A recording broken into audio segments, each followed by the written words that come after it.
आज मैं आया हूँ मणिकरण साहिब और यहाँ पर करण सिंह जी से मेरी बात हो रही है। ये आज आपको बताएंगे कि इस गुरुद्वारे की महत्ता क्या है। यहाँ पर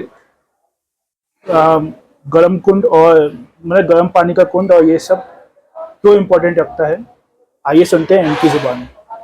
वाहिगुरू जी का खालसा वाहिगुरू जी की फतेह जी। ਆਪ ਜੀ ਪਧਾਰੇ ਨੇ ਅੱਜ ਗੁਰਦੁਆਰਾ ਸਾਹਿਬ ਮਨੀਕਰਨ। ਇਹ ਆਪਣੀ 7 ਮੰਜ਼ਿਲ ਇਮਾਰਤ ਹੈ ਜੀ ਗੁਰਦੁਆਰਾ ਸਾਹਿਬ ਦੀ। ਇੱਥੇ ਤਕਰੀਬਨ 3 ਤੋਂ 4 ਹਜ਼ਾਰ ਸੰਗਤ ਰਹਿਣ ਦੀ ਵਿਵਸਥਾ ਹੈ। ਸੰਤ ਬਾਬਾ ਨਾਰਾਇਣ ਹਰੀ ਜੀ ਜਿਹੜੇ 1940 ਚ ਸਥਾਨ 'ਚ ਪਧਾਰੇ ਸੀ, ਉਹ ਭੁੰਤ ਨੂੰ ਪੈਦਲ ਹੀ ਰਾਸ਼ਨ ਅਤੇ ਸੀਮੈਂਟ ਲੈ ਕੇ ਆਉਂਦੇ ਸੀ ਤੇ ਉਹਨਾਂ ਨੇ ਇਸ ਸਥਾਨ ਦਾ ਨਿਰਮਾਣ ਸ਼ੁਰੂ ਕੀਤਾ ਸੀ ਤੇ ਅੱਜ 3 ਤੋਂ 4 ਹਜ਼ਾਰ ਸੰਗਤ ਇੱਥੇ ਆਰਾਮ ਨਾਲ ਰਹਿ ਜਾਂਦੀ ਹੈ। ਇਸ ਸਥਾਨ ਦੀ ਜਿਹੜੀ ਮਹੱਤਤਾ ਆਪ ਜੀ ਪੁੱਛ ਰਹੇ ਹੋ ਨੇ, ਇਸ ਸਥਾਨ 'ਚ ਆਪਣੇ ਮਹਾਰਾਜ ਗੁਰੂ ਨਾਨਕ ਦੇਵ ਜੀ ਬਾਲਾ ਤੇ ਮਰਦਾਨਾ ਨਾਲ ਪਧਾਰੇ ਸੀ। ਜਦੋਂ ਇੱਥੇ ਆਏ ਸੀ ਤਾਂ ਇੱਥੇ ਕੋਈ ਸਥਾਨ ਨਹੀਂ ਸੀ, ਸਿਰਫ ਨਦੀ ਵਗਦੀ ਸੀ। ਤੇ ਜਦੋਂ ਮਰਦਾਨਾ ਜੀ ਨੂੰ ਭੁੱਖ ਲੱਗੀ ਤਾਂ ਆਖਦੇ ਨੇ, ਬਾਬਾ ਜੀ ਮੇਰੇ ਕੋਲ ਥੋੜਾ ਜਿਹਾ ਆਟਾ ਹੈਗਾ, ਲੇਕਿਨ ਬਣਾਉਣ ਦਾ ਕੋਈ ਸਾਧਨ ਨਹੀਂ, ਕੋਈ ਬਰਤਨ ਨਹੀਂ, ਕੋਈ ਅੱਗ ਨਹੀਂ। ਤੇ ਬਾਬਾ ਨੇ ਉਹਨੂੰ ਹੁਕਮ ਕੀਤਾ ਕਿ ਇੱਥੇ ਇੱਕ ਚਟਾਨ ਹੈ, ਪੱਥਰ, ਉਹਨੂੰ ਹਟਾਓ। ਜਦੋਂ ਉਹਨੂੰ ਹਟਾਇਆ ਤਾਂ ਨੀਚੇ ਖੁੱਲਦਾ ਪਾਣੀ ਦਾ ਚਸ਼ਮਾ ਪ੍ਰਗਟ ਹੋਇਆ। ਮਹਾਰਾਜ ਨੇ ਹੁਕਮ ਕੀਤਾ ਇਸ ਚਪਣੀ ਰੋਟੀਆਂ ਪਾ ਦਿਓ। ਜਦੋਂ ਉਹਨਾਂ ਨੇ ਪਾਈਆਂ ਤੇ ਸੁਭਾਵਿਕ ਹੈ ਪਾਣੀ 'ਚ ਆਪ ਜੀ ਰੋਟੀਆਂ ਪਾਓਗੇ ਤਾਂ ਉਹ ਡੁੱਬ ਜਾਣਗੀਆਂ। ਜਦੋਂ ਮਰਦਾਨਾ ਜੀ ਨੇ ਦੇਖਿਆ ਕਿ ਉਹਨਾਂ ਦੀ ਰੋਟੀਆਂ ਵੀ ਡੁੱਬ ਗਈਆਂ ਤੇ ਫਿਰ ਮਹਾਰਾਜ ਨੂੰ ਆਖਦਾ ਕਿ ਮਹਾਰਾਜ ਮੇਰੀ ਤਾਂ ਰੋਟੀਆਂ ਡੁੱਬ ਗਈਆਂ ਨੇ। ਤੇ ਫਿਰ ਮਹਾਰਾਜ ਨੇ ਉਹਨਾਂ ਨੂੰ ਹੁਕਮ ਕੀਤਾ ਕਿ ਆਪ ਜੀ ਭੋਗ ਲਾਓ, ਪਹਿਲੀ ਰੋਟੀ ਮਹਾਰਾਜ ਦੇ ਨਾਂ ਦੀ ਛੱਡੋ। ਤੇ ਜਦੋਂ ਉਹਨਾਂ ਨੇ ਅਰਦਾਸ ਕੀਤੀ ਤਾਂ ਜਿਹੜੀ ਡੁੱਬੀਆਂ ਹੋਈਆਂ ਰੋਟੀਆਂ ਉਹ ਵੀ ਤਰ ਗਈਆਂ। ਤੇ ਅੱਜ ਵੀ ਸਾਰਾ ਲੰਗਰ ਇਸ ਸਥਾਨ ਦਾ ਉਸੇ ਗਰਮ ਪਾਣੀ 'ਚ ਹੀ ਤਿਆਰ ਹੁੰਦਾ ਹੈ। ਹਰ ਚੀਜ਼ ਬਣਨ ਦਾ ਸਮਾਂ ਹੈ। 25 ਮਿੰਟ 'ਚ ਆਲੂ ਉਬਲ ਜਾਂਦੇ ਨੇ, ਅੱਧੇ ਘੰਟੇ 'ਚ ਮੂੰਗੀ ਸਾਬਤ, ਮਾਂ ਸਾਬਤ, 1 ਘੰਟੇ 'ਚ ਰਾਜਮਾਂ ਅਤੇ ਮਿੱਠੇ ਚਾਵਲ ਬਣ ਜਾਂਦੇ ਨੇ ਜੀ। ਖਾਸ ਗੱਲ ਇਹ ਹੈ ਕਿ ਜੇ ਸਾਨੂੰ ਨਹੀਂ ਲੋੜ ਪਏ ਚਾਵਲਾਂ ਦੀ, ਦਾਲਾਂ ਦੀ, ਤੇ ਉਹ ਜਦ ਤੱਕ ਉਸ ਪਾਣੀ 'ਚ ਚਾਵਲ ਤੇ ਦਾਲ ਪਏ ਹੋਏ ਨੇ ਉਹ ਖਰਾਬ ਨਹੀਂ ਹੁੰਦੇ। ਚਾਹੇ ਆਪਾਂ 2 ਘੰਟੇ ਬਾਅਦ ਕੱਢੀਏ, 4 ਘੰਟੇ ਬਾਅਦ ਕੱਢੀਏ, ਅਗਲੇ ਦਿਨ ਕੱਢੀਏ। ਤੇ ਜਿੱਦਾਂ ਜਿੱਦਾਂ ਸਾਨੂੰ ਪਤਾ ਹੈਗਾ कि संगत आंदी रहती है, उदा दा आप चावल कटते रहते हैं। विजय, ये मणिकरण साहिब में गर्म पानी के कुंडों की वैज्ञानिक व्याख्या क्या है और इसका धार्मिक महत्व क्या है?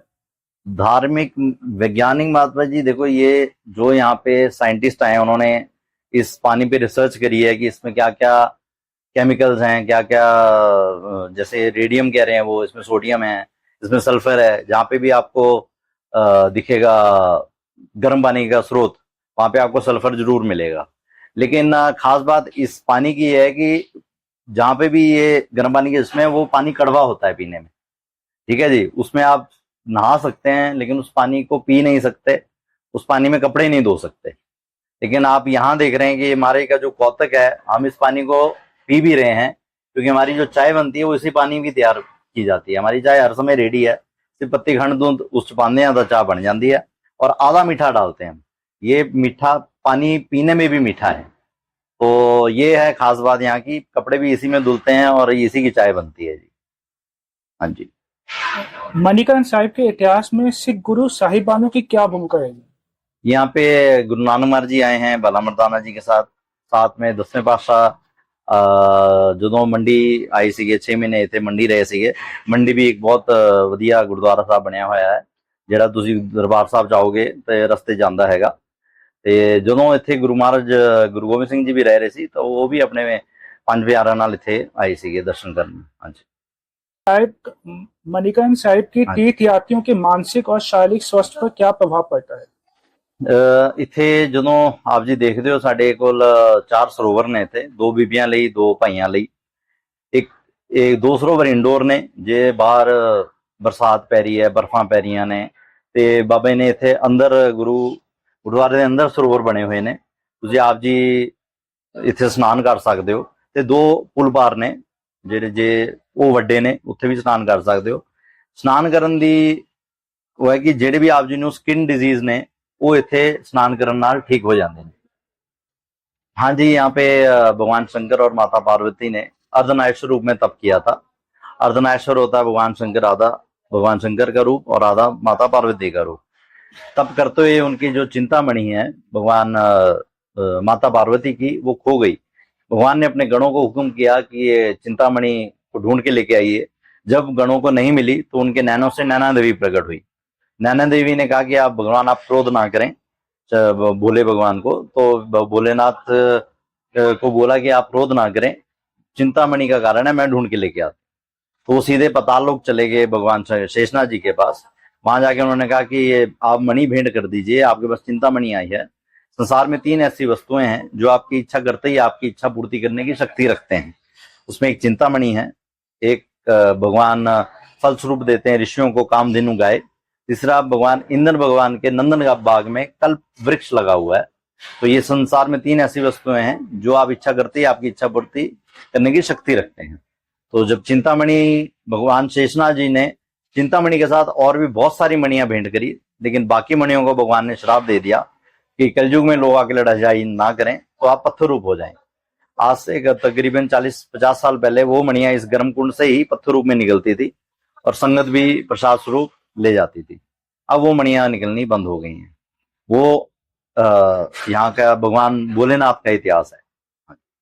भैया जी, एक क्वेश्चन और था मन में। हाँ जब जी। मैंने यहाँ पे मत्था टेका गुरुद्वारे में, हाँ जी। तो वहां मुझे हमारे गुरु की तो फोटो लगी हुई थी, हाँ जी, हाँ जी। साथ में शिव जी की वाहिगुरु की फोटो नहीं है जी कोई ऐसे। भगवान मतलब गुरु नानक महाराज जी की फोटो लगी थी। हाँ, गुरु नानक देव जी की। वाहिगुरु शब्द 4 युगों का एक एक अक्षर से तैयार हुआ है। ठीक है, ववा वासुदेव, हा हरि, गग्गा गोविंद, ररा राम। तो भगवान ने जैसे बोलते हैं नानक नाम जहाज है, चढ़े सो उतरे पार। वो जहाज ऐसे ही है कि उसको 4 इंजन लगे हुए हैं। वाहिगुरु, ववा वासुदेव, हा हरि, गग्गा गोविंद, ररा राम। ये 4 युगों का एक एक अक्षर लिया हुआ है जो उनके अवतार हुए थे। तो वैसे वाहिगुरु बना है। और जैसे मैंने सब गुरुद्वारे घूमे। हाँ जी, हाँ जी। बट यहाँ पर एक स्पेशल ये हाँ है जी, हाँ इस जी। गुरुद्वारे में कि यहाँ पर गुरुद्वारे के अंदर हाँ जी, सनातन धर्म की भी फोटो से लगी हुई है। हाँ जी, हाँ जी, और हमारे धर्म की भी हाँ photo जी, है। हाँ जी, लगी हुई है। और एक और भी अच्छी बात है हाँ कि जी, जैसे आप बाहर जाओ तो लंगर दोनों के ये पकड़ा है, शिव मंदिर के ये भी पकड़ा है हाँ जी, और इधर भी हाँ जी, हाँ जी, गुरुद्वारे हाँ जी, गुरुद्वारे के भी हाँ पकड़ा जी। है। मतलब ये यूनिकनेस मैंने कहीं पे भी नहीं देखी। इसका अच्छा। क्या इम्पोर्टेंस है? शिव मंदिर में लंगर नहीं है। नहीं मतलब मतलब कुंड तो वहीं पे है ना। कुंड वहां पर है। कुंड हाँ, वहां पे। लंगर हम ही चला रहे हैं। हाँ जी। हाँ, शिव मंदिर अगर हम आप पूछेंगे लंगर की पर्ची काटते हैं जरूर वो, लेकिन लंगर यहीं पे बेचते हैं। हाँ जी। तो मतलब ये यूनिकनेस मैंने पहली बार देखी है। नहीं, हमारे ये बाबा जी संत बाबा नारायण हरि जी ने पहले 1984 तक एक ही कमेटी थी मंदिर गुरुद्वारा, क्योंकि मंदिर भी उन्होंने ही बनाया है। हाँ जी। ठीक है, संत बाबा बहुत नारायण हरि जी ने बनाया। बहुत ज्यादा कंफ्यूजन है दुनिया में हाँ जी, कि लोग ये सोचते हैं कि भाई सनातन अलग है, सिख धर्म अलग है। मतलब मैं हाँ जी, हाँ इस जी, टॉपिक पे बहस नहीं करना चाह रहा। जी जी जी। बट ये यूनिकनेस हम जो देखने को मिली है यहाँ पे वो बहुत अच्छी। हम एक्चुअली में बिलीव करते हैं कि भगवान एक है।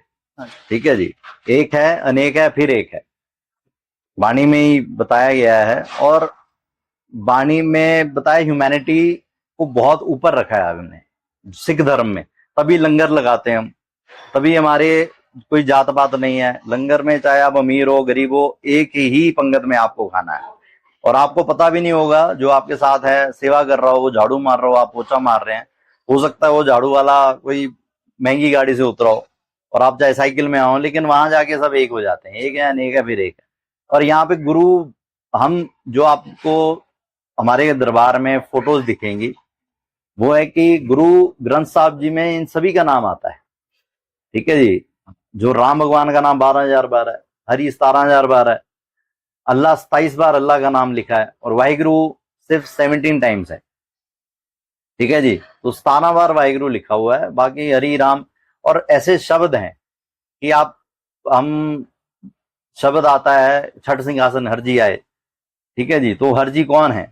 छठ सिंहासन हर जी आए।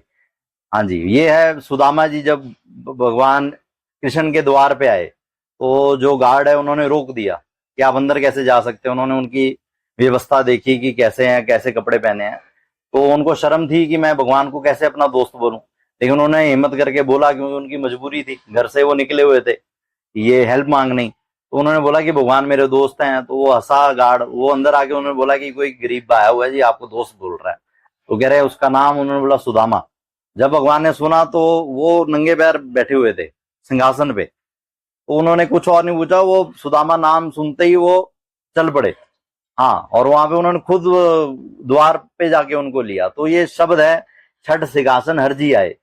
ठीक है जी। तो ये छठ सिंहासन हरजी कौन है ना जी। और बहुत सारे तरह से शब्द है, राजन कौन तुम्हारे आवे, ऐसा भाव विदुर को देखो, मोहि गरीब मोहि भावे। तो वो ही इसमें भी लिखा हुआ है कि श्री भगवान ना जाने, कि भगवान दुर्योधन को बोल रहे हैं, कि दुर्योधन बोल रहा है आप हमारे पास क्यों नहीं आए, मैंने तो 36 प्रकार के भोजन रखे थे। जब उनका मिटिगेट करने गए थे भगवान कृष्ण पांडवों और कौरवों का, तो उन्होंने बोला कि आप हमारे पास क्यों नहीं आए। तो उन्होंने बोला कि राजन मैं आपके पास क्यों आऊं, राजन कौन तुम्हारे आवे। एक जना, दो कारण होते हैं, आप किसी के घर जाते हैं, या तो आपका उनके साथ कोई काम है तो आप कहीं पे भी जाएंगे, चाहे वो दुनिया के कोई भी जगह पे हो, या तो आपके उनके साथ प्रेम है। ठीक है जी। प्रेम जाके आप उनके घर में लूण के साथ रोटी भी खा लेंगे आप, प्रेम है, जाना है, प्रेम है। तो या तो काम है, तीसरा कोई कारण नहीं होता किसी के घर जाने का। तो भगवान उसी में बताते हैं, ना तो दुर्योधन में या तेरे साथ प्रेम है, और ना तो मेरे ना तेरे में कोई काम है, तो मैं तेरे पास क्यों आऊं। तो वो है, तो जब उसमें गुरबाणी में लिखा हुआ है इतना, ठीक है जी। तो हम कौन है आज, बाबा जी आजकल जैसे कहते हैं, बहुत एक कथा है कि अब हम दुनिया क्या है, गुरु ग्रंथ साहब जी के मत्था टेक रही है। ठीक है जी। लेकिन गुरु ग्रंथ साहब की मान नहीं रही है। ठीक है जी। हम सब मत्था टेकते हैं गुरु ग्रंथ साहब जी को, नेम से मत्था टेकते हैं। हम सुबह सुबह जाएंगे जी गुरु ग्रंथ साहब जान जी, सुबह 8 बजे 7 बजे आप गुरुद्वारे जाते हैं, रोज जाते हैं, लेकिन मंदे आप गुरु ग्रंथ साहब ਦੀ नहीं है। ठीक है जी। मत्था सब टेक रहे हैं, लेकिन आप बाबी कहते हैं आप उनकी माने, जो वो लिखा है, आप जो संध्या करेगा ना, जो हमारे क्या पढ़ेगा, उसको कोई दिक्कत नहीं होगी ये फोटो लगी है या ये लगी है।